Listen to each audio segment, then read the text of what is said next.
네, 그럼 일부에서 못다한 오늘장 이슈들 마저 살펴보도록 하겠습니다. 전문가님, 네. 요즘에 국채금리 상승 이슈로 모든 네. 종목들이 다 하락하고 있는데요. 네. 오히려 기분 좋게 수혜를 얻은 종목이 있습니다. 네. 바로 은행주죠. 네네네. 어떻게 보셨나요?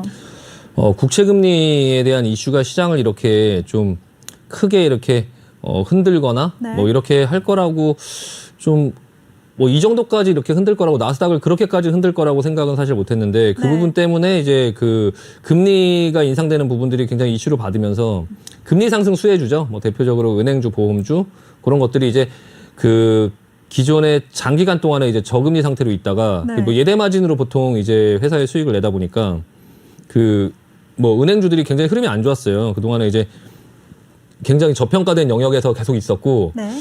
뭐 보면은 이제 뭐 사상 최대의 실적을 내면서도 PBR이 막 0.5 그러니까 뭐 회사의 가치의 막 절반밖에 안 돼 있고 그리고 퍼 같은 경우도 이익에 비해서 뭐 한 6, 5 정도밖에 안 돼 있는 그런 상황 속으로 계속적으로 그렇게 있었거든요. 싼 주식이 더 싸지는 그러니까 은행주가 왜 이렇게 떨어지는지를 모를 정도로 진짜 뭐 사상 최대의 실적을 내면서도 주가 흐름은 굉장히 안 좋았었는데 지금 어느 정도 자리를 찾아가고 있는 모습들이 나오고 있고요. 마찬가지로 이제 국채금리 이슈가 언제까지 가느냐라는 부분을 좀 보면서 근데 금리 인상이라는 게 사실 지금 생각해 보면 네. 무조건 금리 인상이 많이 될 것 같잖아요. 근데 2008년도에도 똑같이 이랬어요. 네. 똑같이 이랬는데 앞으로는 금리 인상할 일밖에 없겠다. 저 짧은 생각이 이제 2008년도에 막 금리가 올라가고 할 때 이제 부동산 끝났구나 이렇게 생각을 했거든요. 왜냐하면 저금리에서 이제 금리가 올라갈 일밖에 없다 이렇게 생각을 단순하게 했었는데 지나고 나서 보니까 금리가 올라가다가 어느 순간이 되면서 또 못 올라갔어요. 더 이상. 네. 어떤 경기가 좀 금리를 올리다 보니까 경기가 또 안 좋아지면서 다시 금리를 내리는 현상이 생겼거든요. 그때 당시에는. 지금 상황은 뭐 어떻게 될지 뭐 알 수 없지만 그때도 지금이랑 분위기가 똑같이 이렇게 금리가 계속 올라갈 것만 같았거든요. 근데 이제 그 상황들은 또 알 수 없고 지금 이제 만약에 요 은행주 같은 경우는 지금의 흐름은 좀 계속 괜찮은 모습이 나오곤 하는데 카카오뱅크라든지 그런 어떤 빅테크 기업들이 또 상장을 앞두고 있잖아요. 네. 그런 부분에 대해서 또 굉장히 또 영향을 받을 거예요. 뭐 네이버라든지 뭐 카카오라든지 그런 부분에서 진행하는 여러 가지 사업들의 영향을 좀 받을 수 있고 또 이제 그 금리가 조금 진정이 되면서 시장에 이제 그런 어떤 경기 순환주의 어떤 그런 부분들의 상승이 나오는 모습이 나오면 또 이제 그쪽으로 또 뭐 집중이 되면서 또 그쪽에 좀 이렇게 인기가 생기면서 또 은행주들이 지금 현재는 하락장에서 살 수 있는 것들이 좀 이제 은행주랑 보험주 이런 금리 인상에 대한 어떤 부분에 부각을 받아서 좀 약간 집중을 받으면서 좀 올라오는 걸 수 있는데 이 상황들이 좀 해결이 되는 국면이 되면 오히려 지수가 좋아지는 국면이 되면 오히려 또 조정을 받을 수 있으니까 그런 부분도 좀 참고하시고요. 지금은 흐름이 좋으니까 계속적으로 좀 지켜보면서 매매를 하시거나 뭐 가지신 분들은 조금 그 상황들을 계속적으로 잘 지켜보시면서 대응하시면 될 것 같습니다. 네, 알겠습니다. 그럼요. 최근에 이 금리 상승 기대감으로 상승하면서 뭐 이제 매수해야겠다라고 마음 먹으신 분들도 많으실 것 같은데 네. 그분들은 그러면 조심스럽게 네, 일단 지금 상황으로는 네. 뭐 오르고 있는 상황이니까 뭐 네. 이 부분에 뭐 미리 예측해서 이게 어디까지 오를 것이다 뭐 이런 부분들에 대한 생각보다는 일단은 지금 상황 속에서는 일단 그 금리가 이제 상승되고 뭐 이런 부분들이 나오니까 흐름은 좋을 수 있지만 사실 지금 시장이 안 좋아서 이제 내려오는 종목들이 굉장히 많잖아요. 뭐 기존에 좋았던 주식들 뭐 자동차 뭐 2차 전지 네. 그리고 뭐 그 외에 여러 주도주들이 있잖아요. 근데 그런 주식들이 지금 굉장히 많이 내려왔거든요.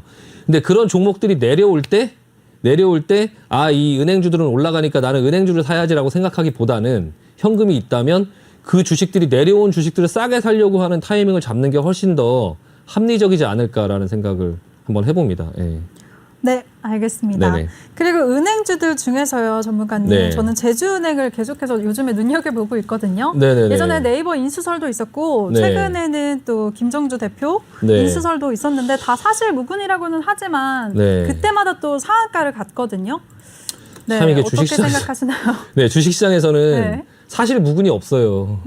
다 일단 소문에 뜬소문, 다 오르니까. 네, 뜬소문처럼 보이지만 다 뭔가 있으니까 이게 지금 얘기가 나오는 걸 거거든요. 네. 그러니까 주식시장에 사실 그때 당시에 뭐 이거 인수하는데 뭐 조회 공시 요구하면 대부분 다 아니다라고 얘기를 하고 뭐 결정된 바 없다 이렇게 얘기는 하지만 사실 어느 정도 또 그런 뭐 어떤 뭐가 있기 때문에 이제 그런 부분에 이런 흐름이 나오는 것 같고요.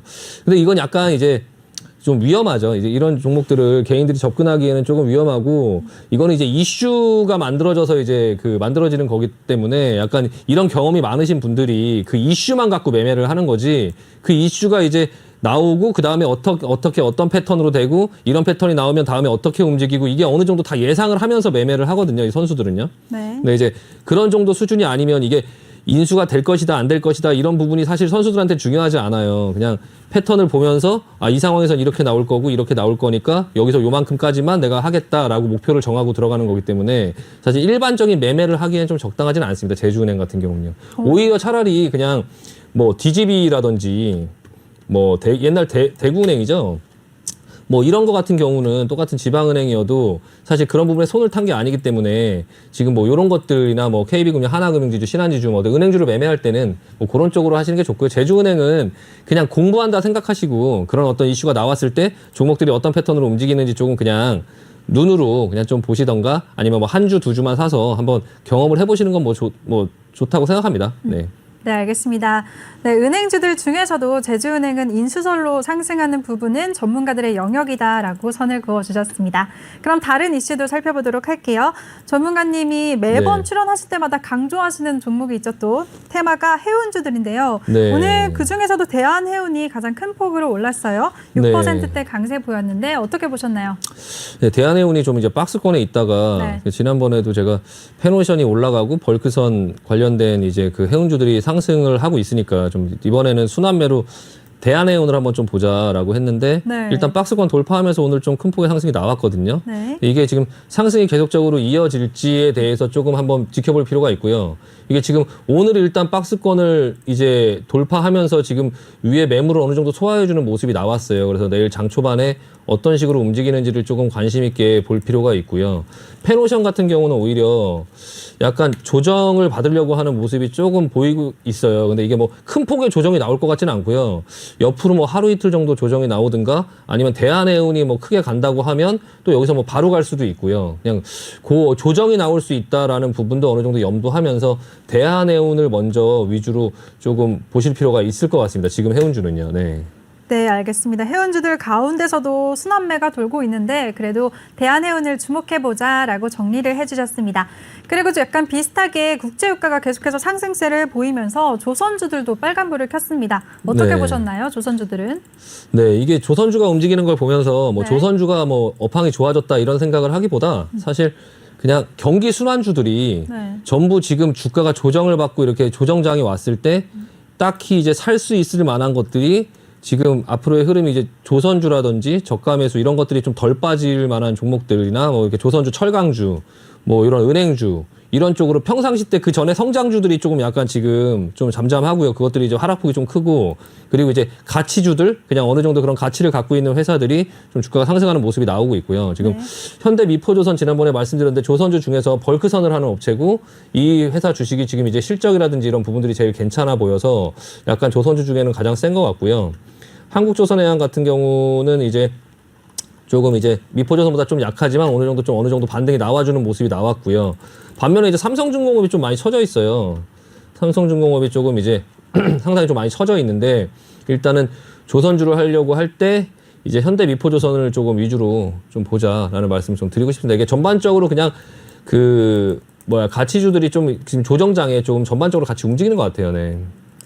네, 가치주들 전반적으로 움직이는데 철강주들까지도 같이 움직였습니다. 요즘에 원자재값 상승한다는 이슈도 계속 나오고 있는데요. 네네네. 철강주들도 전망을 좋게 보시나요? 네, 지금 철강주들이 계속적으로 흐름이 괜찮아요. 네. 예, 포스코라든지 지금 포스코 같은 경우가 지금 계속적으로 지금 오늘 조금 약간 어느 정도 고점이 나온 듯한 모습이 보이긴 하는데요. 단기 고점이 나오는 모습이 나오긴 하는데 이제 이런 어떤 먼저 끌고 갔던 그 포스코가 좀 조정이 나오니까 뒤늦게 이제 키 맞추기로 이제 현대제철이라든지 이런 게 지금 올라가고 있거든요. 현대제철 지난번에 말씀드렸던 이제 동국제강 이런 게 이제 흐름이 좀 괜찮아 보이고요. 동국제강 그리고 이것도 약간 이제 윗꼬리를 맞았는데요. 세아베스틸 지난번에 계속적으로 올라갈 때 잘 조정을 안 주고 계속적으로 좀 쭉 계속 올라가는 그런 추세를 잘 만드는 어떤 성격이 있는 회사라고 세아베스틸이. 근데 요런 이제 철강주들이 이렇게 또 올라가기 시작하면 그 다음번에 중소형주들이 이제 좀 움직입니다. 그러니까 이게 패턴이에요. 그러니까 포스코나 이런 현대제철 이런 것들이 이제 시장에서 좀 부각을 받아서 움직이면 끼가 있는 종목들이 있어요. 그 포스코 대리점을 하는 업체인데요. 뭐 문배철강이라든지 문배철강이라든지 동양에스텍, 네. 네, 동양에스텍이라든지 이런 종목들도 지금 이게 무상증자 이슈 때문에 좀 약간 올라온 것 같긴 한데요. 이런 종목들도 좀 관심 있게 봐야 돼요. 이게 NI스틸 이런 종목들이 나중에 좀 이 철강주들 그 외에 이제 뭐 부국철강, 뭐 금강철강 이런 여러 가지 회사들이 있는데요. 그런 어떤 회사들이 좀 철강주들이 움직이고 나면 뒤따라서 움직이는 또 어떤 그런 패턴들이 나오기 때문에 좀 약간 관심 있게 한번 볼 필요가 있다라는 말씀 한번 드리고 싶습니다. 네. 네, 알겠습니다. 조선주와 철강주 등 경기 순환주들 흐름까지 짚어주셨습니다. 그리고 전문가님, 네네. 오늘 레인보우 로보틱스가 두 자릿수 급등세를 보였어요. 네. 전문가님이 별로 안 좋아하시는 신규 상장주긴 한데 네네. 어떻게 보셨나요, 흐름? 일단은 네. 지난번에 여기 그 매물 있는 데까지 좀 조정이 와서 양봉 잡아주니까 한번 기술적으로 반등이 있을 수 있을 것 같다라는 생각을 했었고요. 지금 이제 기술적 반등 한번 나와준 건데 이게 지금 제가 이 종목을 소개를 시켜드리는 이유가 뭐냐면 이제 어떤 종목들이 이렇게 올랐다가 내려오고 나서 어느 정도에서 지지를 받고 다시 반등을 줄 때 이 종목들을 여기서 매수를 해서 따라가는 것보다는 좀 상황을 좀 지켜볼 필요가 있다라는 말씀을 드리고 싶고요. 네, 근데 또 하나는 이런 반등이 나올 때 같은 업종군을 같이 봐줘야 돼요. 그러니까 로보스타라는 종목을 한번 같이 보시면 네. 이 종목은 지금 오늘 밀렸거든요. 네, 로보. 네, 로보. 요 종목도 오늘 밀렸죠. 그리고 뭐 유진로봇은 아마 좀 올랐을 텐데 이것도 지금 떴다가 밀렸죠. 근데 지금 마찬가지로 다른 종목들은 다 밀렸는데 요 종목만 움직였잖아요. 그러니까 이렇게 기술적 반등이 나올 때 이 종목을 사기 전에 다른 종목들이 같이 그 업종군들이 가는지 안 가는지를 보고선 판단을 하셔야 된다는 걸 좀 말씀드리고 싶었어요. 그래서 이게 요 종목이 지금 어느 정도 많이 내려왔으니까 좀 반등을 하긴 했지만 거래량도 그렇게 크게 실리진 않았고요. 그리고 같은 업종군의 다른 종목들도 지금 크게 움직이진 않고 있는 상태다 보니까 이런 종목들을 기술적으로 따라붙어서 매매를 하기에는 조금 어려움이 있고 이거는 살려고 했으면 밑에서 양봉을 좀 잡아줬을 때 미리 샀어야 됐거든요. 그래서 이런 부분에 반등만 먹고 또 나오고 이런 부분들을 매매를 하긴 하는데 지금 상황 속에서는 좀 약간 매매하기는 좀 부적절하고요. 다른 군들하고 좀 같이 비교하면서 보자라는 말씀 드리고 싶습니다. 네. 근데 전문가님, 제가 차트를 보면서 궁금한 게 생겼는데 네네네. 늘 전문가님이 뭐 신규 상장주는 기준이 없기 때문에 위험하다라고 알려주고 네네. 계시잖아요. 네. 근데 설명하실 때 보니까 차트 보시면서 뭐 기준선이 있고 기술적 반등이 일어났다라고 네. 하시는데 어느 정도 기간이 지나야 기술적 반등 이런 걸 따질 수가 있나요? 어떤 선이 제일 중요한 거죠? 네, 그러니까 기술적 반등이라고 하는 것들은 네. 그냥 말 그대로 좀 주식이 많이 내려오다 보니까 사람들이 이거 주식이 싸졌는데 네. 라고 생각해서 매수가 들어갈 만한 어떤 그 권역에 왔다라는 얘기거든요.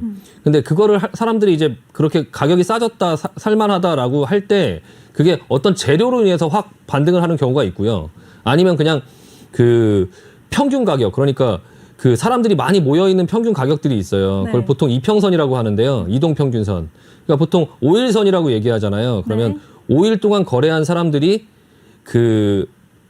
전부 다 합쳐놓은 그 평균 가격이 매수 평균 가격. 네. 그러니까 5일이면 보통 주 5일이잖아요. 그러니까 일주일을 얘기하는 거고요. 네. 10일선은 2주를 얘기하는 거고, 20일선은 한 달을 얘기하는 거고요.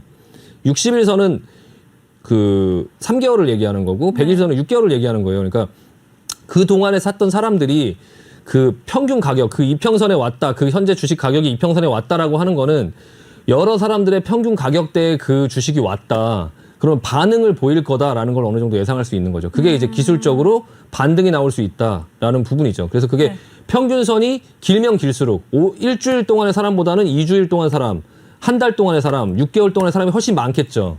그러니까 그 가격에 오면 그 사람들이 전부 반응을 보일 거다. 그리고 또한 시장에 참여하는 사람들이 그 가격이 올 때까지 기다렸다가 거기서 반응을 보이기 때문에 그 부분을 어느 정도 거기서 반등을 예상할 수 있다. 거기서 반등이 나오면 그냥 기술적으로 그냥 반등이 나오는 자리다. 기술적으로. 어떤 특별한 사유가 없어도. 네. 그러니까 근데 그 기술적으로 올라가는 그걸 먹으려고 함부로 매매를 하지 말라라는 말씀을 드리는 겁니다. 네. 네, 좋습니다. 오늘 레인보우 로보틱스까지 오늘 이슈들 살펴봤습니다.